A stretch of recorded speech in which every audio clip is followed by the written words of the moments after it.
Hi guys, Django 3.1 release हो चुका है। तो देखते हैं इसमें किसमें क्या नया फीचर ऐड हुआ है, क्या इसमें डेप्रिकेट किया गया है और इसमें क्या रिमूव किया गया है। इन 3 टर्म्स को पहले समझ लीजिए, क्या क्या। न्यू फीचर, डेप्रिकेट और रिमूव। न्यू फीचर का मतलब ये होता है कि ये पहले नहीं था, कुछ नया बनाया गया है और उसको इस वर्जन में डाला गया जिसका आप अब इस्तेमाल कर सकते हैं।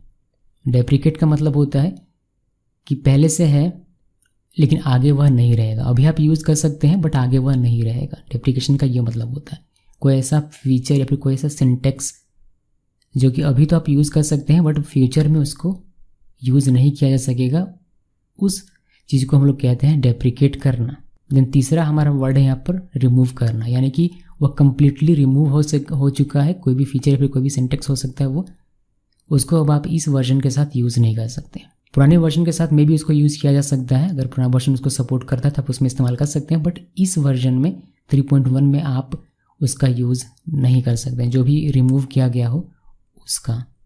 तो न्यू फीचर ऐड करने का क्या मतलब होता है, किसी चीज़ को डेप्रिकेट करने का क्या मतलब होता है और किसी चीज़ को रिमूव करने का क्या मतलब होता है प्रोग्रामिंग वर्ल्ड में, ये होपफुली आपका क्लियर हो गया होगा। अब बात करते हैं कि 3.1 में क्या क्या चीज़ें हैं। सारी चीज़ें तो बता पाना पॉसिबल नहीं है, बट कुछ मेन चीज़ मैंने निकाला हुआ है जो मैं आपको बता देता हूँ। जेंगो 3.1 स्पेसिफिकली मैं बता रहा हूँ कि जेंगो 3.1 यही वर्जन सपोर्ट करेगा पाइथन 3.6, 3.7, 3.8 को, यानी कि 3.6 से अगर आपका नीचे है तो आपका 3.1 जेंगो नहीं चलेगा। आपको पहले पाइथन को अपग्रेड करना है 3.8 में, देन आपको अपने जेंगो को अपग्रेड करना है। क्लियर। अब आप एसिंक्रोनस व्यू या मिडलवेयर बना सकते हैं, जैसे कि हम लोग व्यू फंक्शन बनाते थे, views.py फाइल में जाकर व्यू फंक्शन हम लोग बनाते थे। तो अब आप उस व्यूज़ को एसिंक्रोनस व्यू बना सकते हैं। जैसे नॉर्मली बनाते थे वैसे तो बना ही सकते हैं, लेकिन अब आप एसिंक्रोनस व्यू भी बना सकते हैं। एक जेसन फील्ड था हमारे पास जो कि सिर्फ पोस्ट ग्रेस को सपोर्ट करता था, बट अब ये ऑल डेटाबेस बैकएंड्स को सपोर्ट करने लगा है।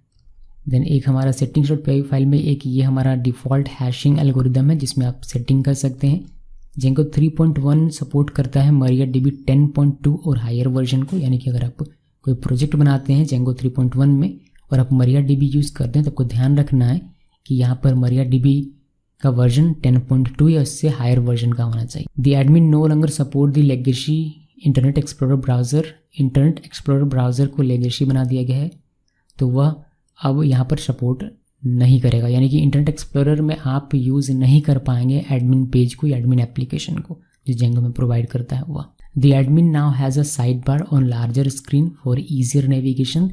एडमिन पेज जो एडमिन एप्लीकेशन था हमारा, जिसमें हम लोग लॉग इन करते थे एडमिन लिख कर, वह जो एडमिन एप्लीकेशन था हमारा पूरा, उसमें अब एक साइड बार दे दिया गया है ईजियर नेविगेशन के लिए। तो वह अब आपको साइड बार आपको एक देखने को मिलेगा जहाँ पर आप ईजिली नेविगेट कर सकते हैं। उसको ऑन ऑफ करने का भी फीचर दे दिया गया होगा, अगर हम इसको डिटेल में पढ़ेंगे तो हमें पता चल जाएगा। देन एक सबसे अच्छी बात मेरे ख्याल से, या फिर कहूँ कि एक मेरे ख्याल से एक चेंज जो किया गया है जिसका हमें ध्यान रखना पड़ेगा, वह है ये the settings.py generated by start project command now use path instead of os.path for building file system paths. तो जितने भी फाइल सिस्टम पाथ्स बिल्ड होते थे उन सभी के लिए अब आपको os.path यूज़ नहीं करना है, बल्कि आपको यूज़ करना है पाथ।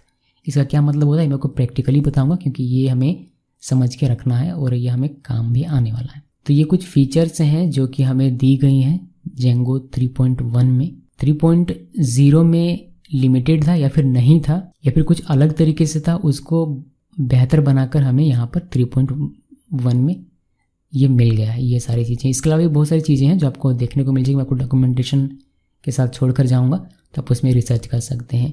अभी बात करते हैं कि क्या क्या चीज़ें डेप्रिकेट की गई हैं। डेप्रिकेशन क्या क्या हुआ 3.1 में, यानी कि अब हम लोग अगर 3.1 में अपग्रेड करते हैं जेंगो को और कोई नया प्रोजेक्ट बनाने के लिए, तो हमें इन सभी फीचर का यूज़ नहीं करना है अपने प्रोजेक्ट में।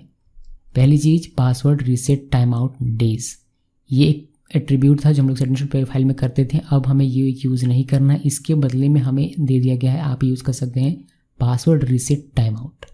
ये मिली सेकेंड्स में लेगा वैल्यू। आप ऊपर वाले में हम लोग डेज दे देते हैं, बाय डिफ़ॉल्ट वो 3 दिन का रहता था मेरे ख्याल से, जो पासवर्ड में आप रीसेट लिंक भेजते थे ईमेल के थ्रू, उस लिंक का जो उम्र होता था वह 3 दिन का होता था। तो डेज़ में हम लोग वैल्यू दिया करते थे, बट उसको हटा दिया गया। अब उसके बजाय आपको यूज़ करना है पासवर्ड रीसेट टाइम आउट, जिसमें आप मिली सेकेंड देंगे, और इसमें बाय डिफ़ॉल्ट 3 दिन के लिए ही मिली सेकेंड में वैल्यू इसका दिया जाता है। आप उसको चेंज कर सकते हैं settings.py फाइल में जाकर। तो ये आपको एक ध्यान रखना है, क्योंकि हमने पढ़ा हुआ है, तो अब आपको पुराने वाले को नहीं बल्कि इस वाले को ध्यान में रखना है। इसके अलावा ईज एजेक्स मेथड है एक। ईज एजेक्स का एक मेथड है जो कि डेप्रिकेट कर दिया गया है। बहुत लोग यूज़ करते थे इसको। एजेक्स का जब कॉल किया जाता था, मतलब जब हम लोग CRUD ऑपरेशन देखते हैं उसमें जो एजेक्स कॉल होता था, तो लोग चेक करते थे कि ये एजेक्स कॉल है तो ये करो, उस केस में इसका इस्तेमाल करते थे। तो अब वो डेप्रिकेट कर दिया गया, अब उसका इस्तेमाल नहीं कर सकते हैं। अगर आपको कहीं भी कोड ऐसा देखने को मिलता है जिसमें ईज एजेक्स है और आप यूज़ करते हैं 3.1, तो कृपया करके उसको मत यूज़ कीजिए, क्योंकि भविष्य में इसको हटा दिया जाएगा। इसके साथ आप यूज़ कर सकते हैं 3.1 के साथ, मगर भविष्य में इसको हटा दिया जाएगा। देन हमारा सिग्नल में इस चीज़ को डेप्रिकेट कर दिया गया है, यानी कि प्रोवाइडिंग _args एक आर्ग्यूमेंट है सिग्नल में जिसको डेप्रिकेट कर दिया गया है, तो इसका भी हमें यूज़ नहीं करना है। Then the passing URL KWARGS directly to the context by template view is deprecated, reference them in the template with view.krgs instead. Null boolean field model field is deprecated in favour of boolean field, यानी कि null boolean field एक model field था जिसको deprecate कर दिया गया है, उसके बजाय आपको यूज़ करना है बूलियन फील्ड। तो यहाँ ऑप्शन भी दिया गया है कि आप ये डेप्रिकेट कर दिया गया है, इसके बजाय आप ये यूज़ कर लीजिए। ओके, तो ये सारी चीज़ें डेप्रिकेट की गई हैं। कुछ और चीज़ें हम आपको दिखाऊंगा बाद में, और जो चीज़ें रिमूव की गई हैं वो हमारे लिए बहुत ज़्यादा यूज़फुल अभी के लिए नहीं है, क्योंकि कुछ रिमूव नहीं हुआ है, कुछ चीज़ें रिमूव की गई हैं। क्योंकि रिमूव करने से क्या होता है कि कोई अपग्रेड करना चाहे तो उसको बहुत सारा मेहनत करना पड़ता है, इसलिए रिमूव बहुत कम चीज़ें की जाती हैं और बहुत ही सोच समझ कर और लंबा समय देकर रिमूव किया जाता है। अब थोड़ा सा और डिटेल में जान लेते हैं, जैसे कि एसिंक्रोनस व्यू एंड मिडिलवेयर अब ये सपोर्ट करेगा, इसका क्या मीनिंग होता है वह देख लीजिए। इसका मीनिंग ये होता है कि आप view.py फाइल में जाकर अब इस तरीके से व्यू बना सकते हैं। पहले हम लोग सिंपली क्या करते थे, DEF लिखते थे, व्यू फंक्शन का नाम, रिक्वेस्ट और जो भी रहता था वो हम लोग लिखते थे। बट अब आप एसिंक्रोनस बना सकते हैं। उसके लिए आपको async इस तरीके से लिखना होता है कीवर्ड, फिर DEF लिखिए, फिर फंक्शन का नाम, फिर रिक्वेस्ट लिखिए, फिर अवेट, और ये सारी चीज़ें सिंटेक्स है इसका पूरा, आप इस तरीके से बना सकते हैं। बट इसके बारे में डिस्कस करने की हमें अभी आवश्यकता नहीं है, थोड़ा सा और इसको आने दीजिए, कोडिंग फ्रेंडली ये हो जाए,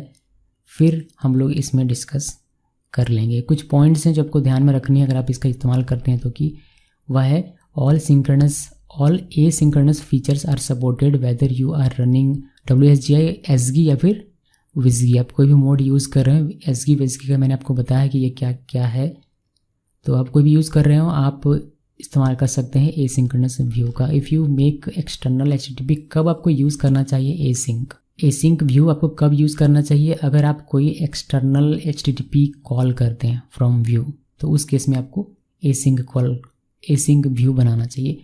अननेसेसरीली यूज़ करने का कोई मतलब नहीं बनता है, जहाँ ज़रूरत हो केवल वहीं पर यूज़ कीजिए, वरना आपका जैसे नॉर्मली हम लोग व्यू बनाते हैं DEF लिख कर सिंपली, वैसे ही व्यू बनाना है। तो अगर आप एक्सटर्नल HTTP कॉल करते हैं तो आप यूज़ कर सकते हैं एसिंक व्यू का। The ORM, cache layer and several other parts of code that involve long running network calls do not support async yet। तो ORM में अभी भी async सपोर्ट नहीं करता है, तो इसमें ज़्यादा हमें कुछ ध्यान देने की आवश्यकता नहीं है, बस ये सपोर्ट नहीं करता। ORM में आपका async काम नहीं करेगा, वहाँ ट्राई करने का आवश्यकता नहीं है। तो ये इसका कुछ पॉइंट हो गया। पाथ लिव की बात करते हैं जो कि चेंज की गई है, यानी कि this settings should be generated by start project command now use pathlive.path instead of os.path for building file system paths. तो पहले क्या होता था, पहले ये होता था कि settings.py फाइल में आप जाएं तो import os आपको कुछ इस तरीके से देखने को मिलता था, base dir equal os.path.dir name, और ये पूरा इस तरीके से लिखा हो रहता है। फिर आप डेटाबेस में जाते हैं तो आपको नेम os.path.join base dir आप इस तरीके से लिखा करते थे। बट अब base dir चेंज हो चुका है, अब वहाँ पाथ यूज होता है, यानी कि आपको कुछ इस तरीके से देखने को मिलेगा। os.path की जगह पर आपको पाथ देखने को मिलेगा। और अब आप जैसे नेम में यहाँ पर लिखा हुआ है os.path.join, तो इस तरीके से लिखने के बजाय आप सिंपली लिखेंगे base dir/ और db.sqlite3। तो यही चीज़, यही जो रूल है, यही हमें फॉलो करना पड़ेगा। कहाँ पर, यही हमें फॉलो करना पड़ेगा बहुत सारी जगहों पर। जैसे कि हम लोग टेम्पलेट अगर बनाते हैं इंसर्ट प्रोजेक्ट, तो वहाँ पर भी हम लोग टेम्पलेट dir करके बनाते हैं, वहाँ भी हम लोग को os.path लिखा कर देते हैं तो वहाँ पर चेंज हो जाएगा कुछ। फिर स्टैटिक फोल्डर बनाते थे तो वहाँ पर भी कुछ चेंज हो जाएगा। मैं आपको भी दिखाऊंगा प्रैक्टिकली भी और थियोरेटिकली भी। तो ये पाथ लिब की बात होगी जो हमें चेंज करना है, जो हमें सीखना है अभी। इसके अलावा जैसे कि मैंने कहा था कि एडमिन में अब साइड बार है, इतना ध्यान रखिएगा। आपको एक साइड बार वहाँ देखने को मिलेगा, उसके लिए हमें कुछ भी करने का सकते हैं, बस वो एक साइड बार लगा दिया गया आपके ईजी नेविगेशन के लिए। और ये पासवर्ड रिसेट टाइम आउट, जैसे आपको पता है कि हम लोग यहाँ पर डेज में दिया करते थे वैल्यू, बट अब ये काम नहीं करेगा। उसके बजाय आपको ये यूज़ करना है पासवर्ड रिसेट टाइम आउट, और यहाँ पर मिली सेकेंड्स में आपको इसका वैल्यू देना है। अभी मैं आपको बताता हूँ जो हमारा मेन मुद्दा है आज का, जो कि है जब हम लोग टेम्पलेट इंसर्ट प्रोजेक्ट करते हैं तो हमें बताना पड़ता है कि हमारा टेम्पलेट फोल्डर कहाँ पर है हमारे अपने प्रोजेक्ट को। तो उसके पीछे हम लोग क्या करते थे, settings.py फाइल में जाते थे और इस तरीके से हम लोग लिखा करते थे। बट ये ओल्ड हो गया, पुराना तरीका हो गया। os.path.join लिख कर बताना पुराना तरीका हो गया, जो कि हम लोग करते थे वर्जन 3.0 में, जेंगो के वर्जन 3.0 में। नया तरीका क्या है? नया तरीका ये है, आप सिंपली क्या करेंगे, बेस अंडरस्कोर dir लिखेंगे स्लैश और टेम्पलेट्स लिखेंगे, बस ईजी कर दिया गया है। बाकी सारी चीज़ें सेम रहेगी, बस वो एक लाइन वहाँ चेंज हुआ। अब स्टैटिक में भी सेम करना है कि ये तो टेम्पलेट वाला रहेगा। ये हम लोग स्टैटिक में क्या करते थे, os.path.join करते थे, बट ये भी अब चेंज हो गया। अब आपको simply base dir slash static करना है, बाकी सारी चीज़ें सेम रहेगी। आपको नीचे स्टैटिक dir जिस तरीके से हम लोग लिखते थे बस बिल्कुल वैसे ही लिखना है। तो ये पूरा मैं आपको प्रैक्टिकली बता देता हूँ, आपका और बेहतर तरीके से ये क्लियर हो जाएगा। बिकॉज 3.1 में ये दिया गया है तो ये आपको देखने को मिलेगा। अगर आप अपग्रेड करेंगे तो कहीं कन्फ्यूज़न ना हो, इसी वजह से मैं आपको ये बता देता हूँ। तो हमने हाल ही में अपना कोर्स पूरा कंप्लीट किया है जेंगो का। अगर आपको पता होगा तो हम लोगों ने जेंगो 3.0 में कंप्लीट किया है, क्योंकि उस वक्त लेटेस्ट हमारा 3.0 था, अभी आ गया 3.1। ठीक है, तो होता क्या है कि जेंगो हर 6 महीने में अपडेट होता है। तो आप शुरू करेंगे 3.0 से सीखना, तो आप सीखते सीखते 3.1 रिलीज़ हो जाता है। वो 3.1 से अगर आप सीखना शुरू करेंगे तो पता चलेगा कि 3.2 आ जाएगा सीखते सीखते। तो कहीं से तो शुरू करना पड़ेगा।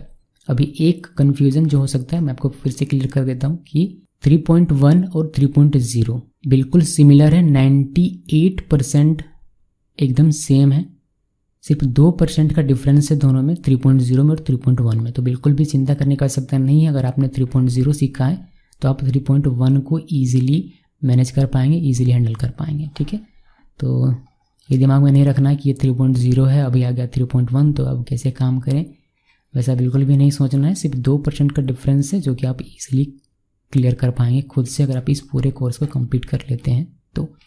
अभी मैं आपको बताता हूँ कुछ प्रोग्रामिंग जो हम लोगों ने अभी देखा पाथ लिब का, और हम लोग देखते हैं। ये हमारा प्लेलिस्ट है, मैं इसको कर देता हूँ क्लोज। CMD ओपन करता हूँ या फिर डायरेक्ट हम लोग ओपन करते हैं VS कोड। ये VS कोड हो गया हमारा। टर्मिनल ओपन कर लेते हैं यहाँ से, देखिए टर्मिनल हमारा ओपन हो गया। अभी एक चीज़ चेक C++ कर लेता हूँ, मैं इसको थोड़ा सा ऊपर कर देता हूँ अभी के लिए। देखिए अभी हमारा जो वर्जन है मैं आपको चेक करवा देता हूँ एक बार। पाइथन का वर्जन हमारा क्या है, पाइथन -- वर्जन। देखिए हमारा पाइथन का 3.8.1 है हमारा, तो हमारा काम चल जाएगा। आप चाहें तो इसको अपडेट कर सकते हैं, जो भी लेटेस्ट होगा आपको पाइथन मिल जाएगा। But 3.8 is enough for Django 3.1। बाकी जेंगो 3.1 के लिए आपको 3.6, 3.7, 3.8 में से कोई भी हो आपका काम हो जाता है। बट हमारे पास 3.8 है तो हमारा काम हो जाने वाला है। तो ये हमारा पाइथन का वर्जन हमने चेक कर लिया कि हाँ हमारा कंपैटिबल है 3.1 की। हमने पहले ये चेक कर लेना है आपको। फिर आपको जेंगो अगर आपका पहले से इंस्टॉल है तो आप उसको चेक कर लीजिए कि जेंगो का हमारा क्या वर्जन है।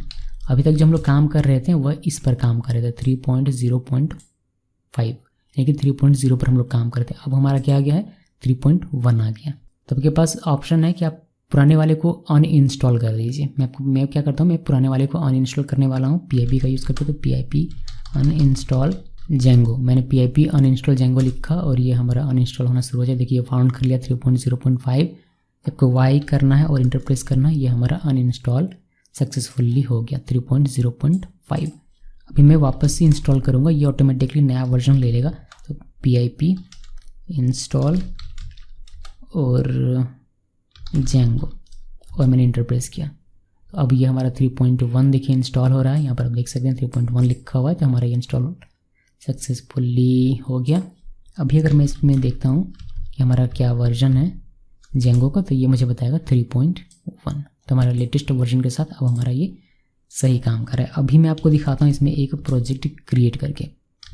तो प्रोजेक्ट क्रिएट करने के लिए सबसे पहले मैं क्या करता हूँ, एक फोल्डर बना लेता हूँ। ओपन फोल्डर में क्लिक करते हैं और यहाँ पर एक नया फोल्डर में क्रिएट करता हूँ, न्यू जेंगो, न्यू डीजे लिख देता हूँ, न्यू डीजे, और सिलेक्ट में क्लिक किया तो ये हमारा ओपन होगा यहाँ पर। अभी हमारा टर्मिनल, ये न्यू टर्मिनल आ गया हमारा। देन यहाँ पर हमें क्या करना है, जेंगो एडमिन स्टार्ट प्रोजेक्ट, बाकी सब कुछ सेम है और कुछ भी नहीं करना। जेंगो एडमिन स्टार्ट प्रोजेक्ट और नाम रखते हैं माय प्रोजेक्ट। ये कोडिंग का ज़्यादा कुछ काम खास नहीं है इसमें, तो ये आपको ऐसे ही बस मैं दिखाने के लिए बना रहा हूँ। तो ये हमारा प्रोजेक्ट तैयार हो गया। अब इसके अंदर चलते हैं cd माय प्रोजेक्ट और एक एप्लीकेशन बनाते हैं इसके अंदर। तो एप्लीकेशन बनाने के लिए python manage.py स्टार्ट ऐप, और ऐप का नाम माय ऐप रख दिया मैंने और मैंने इंटर प्रेस किया। ये एप्लीकेशन हमारा क्रिएट हो गया बिल्कुल सेम तरीका।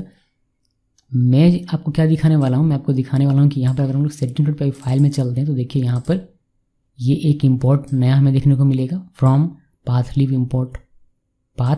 पहले यहाँ OS इम्पोर्ट किया हुआ था बट अब ये पाथ इम्पोर्ट कर रहा है, और पहले यहाँ पर os.join इस तरीके का लिखा हुआ रहता था बट अब यहाँ पर पाथ यूज़ किया जा रहा है।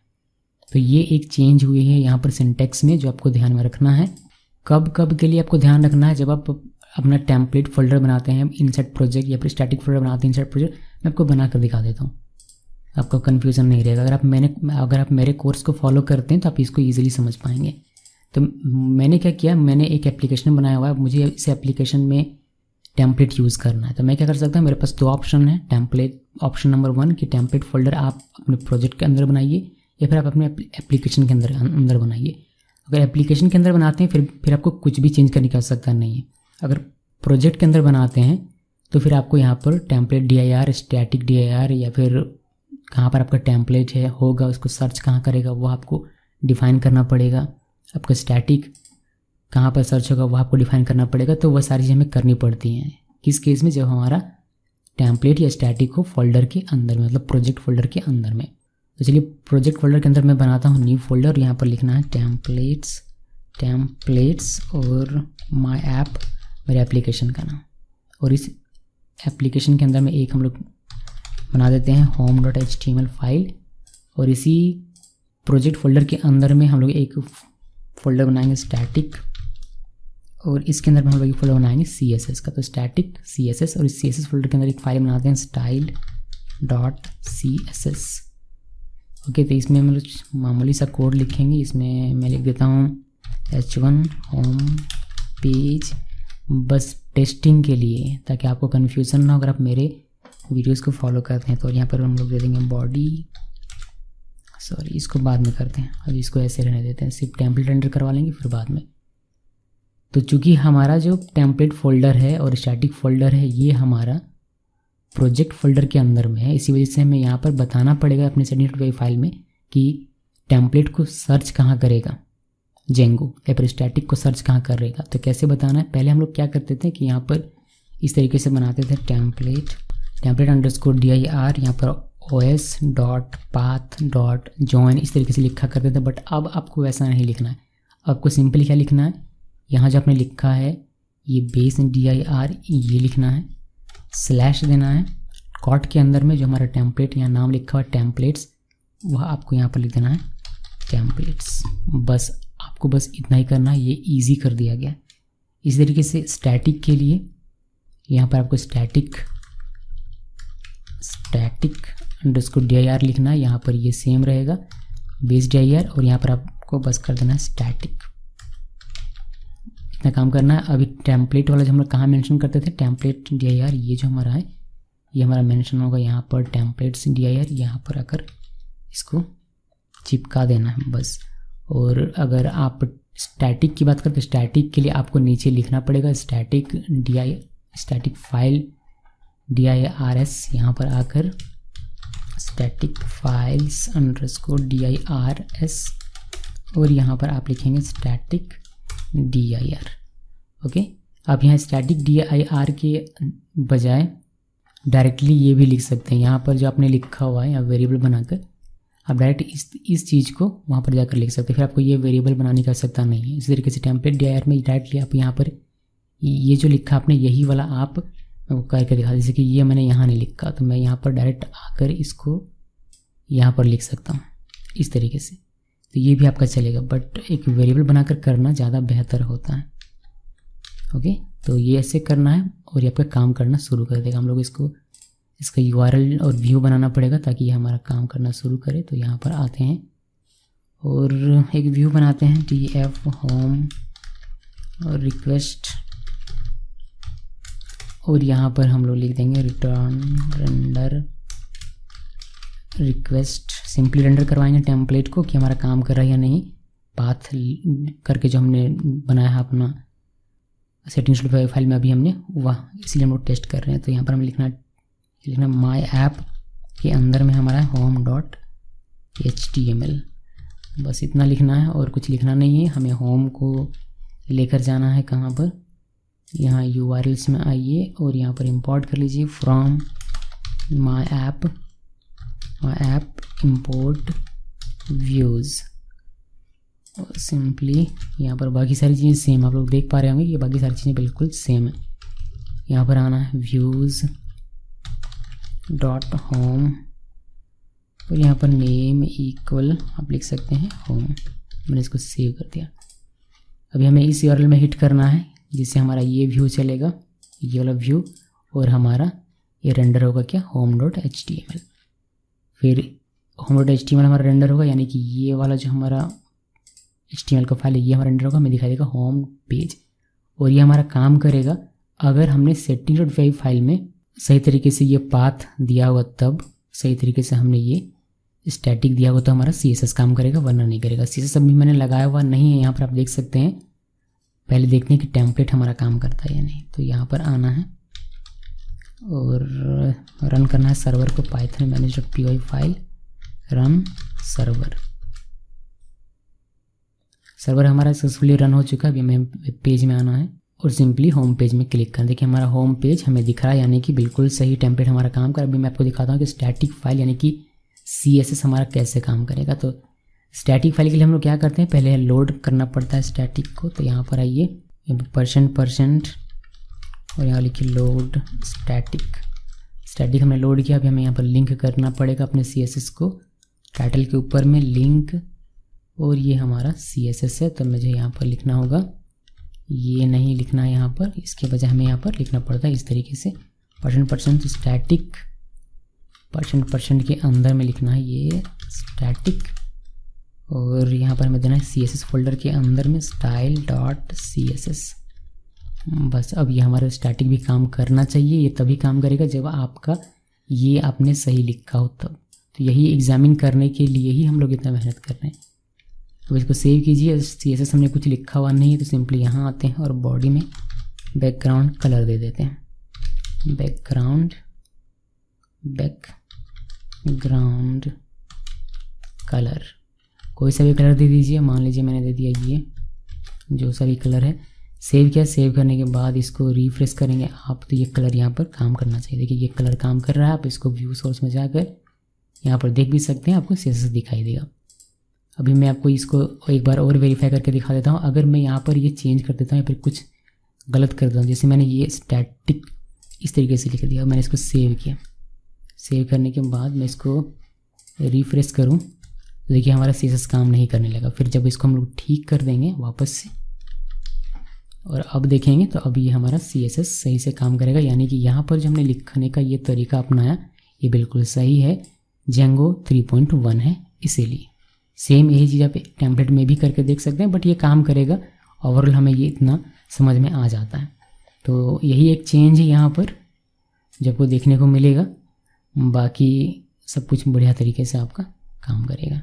और एक चीज़ और आपको बता देता हूँ ताकि आपको कन्फ्यूज़न ना कि आपने 3.1 इंस्टॉल किया, अभी जो आपका वर्जन है Django का, Django एडमिन वर्जन अभी आपका 3.1 है। इसका मतलब ये नहीं है कि 3.0 में जो हमने प्रोजेक्ट्स बनाए हुए हैं वो इसमें रन नहीं होगा।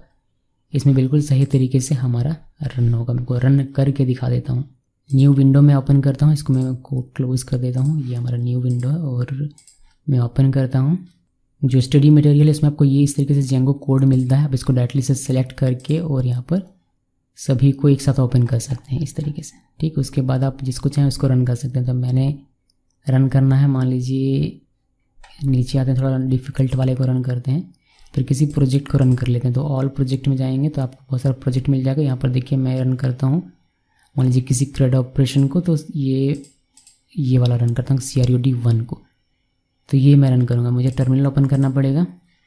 टर्मिनल ओपन किया और यहाँ पर हमें तो ये बड़ा लंबा सा दिखने लगा है, कोई बात नहीं।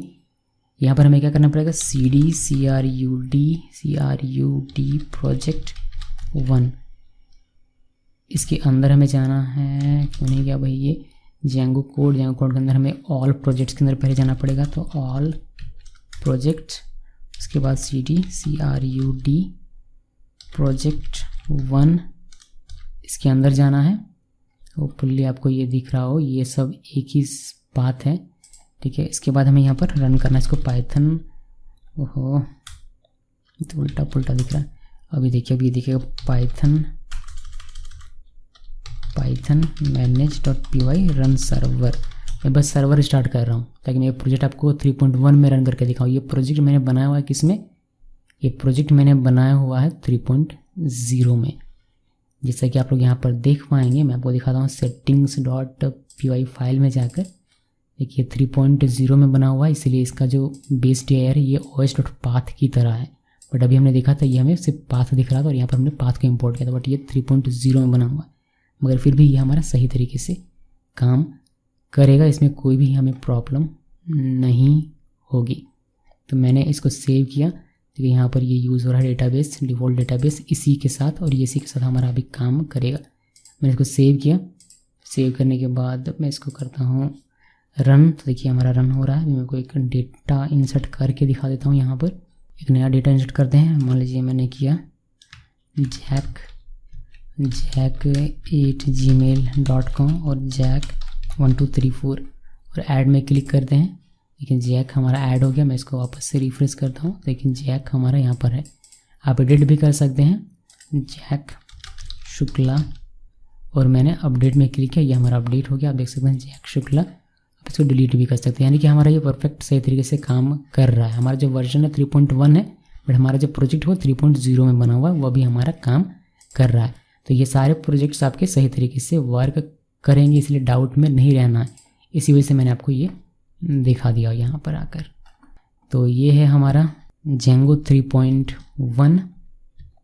अभी बहुत जल्द हमारा एक ई-कॉमर्स का प्रोजेक्ट आएगा जेंगो में, जो कि मैं आपको 3.1 में ही बनाकर दिखाऊंगा, जिसमें कि कुछ चीज़ें जो भी होंगी न्यू फीचर, उसको भी हम लोग देख लेंगे।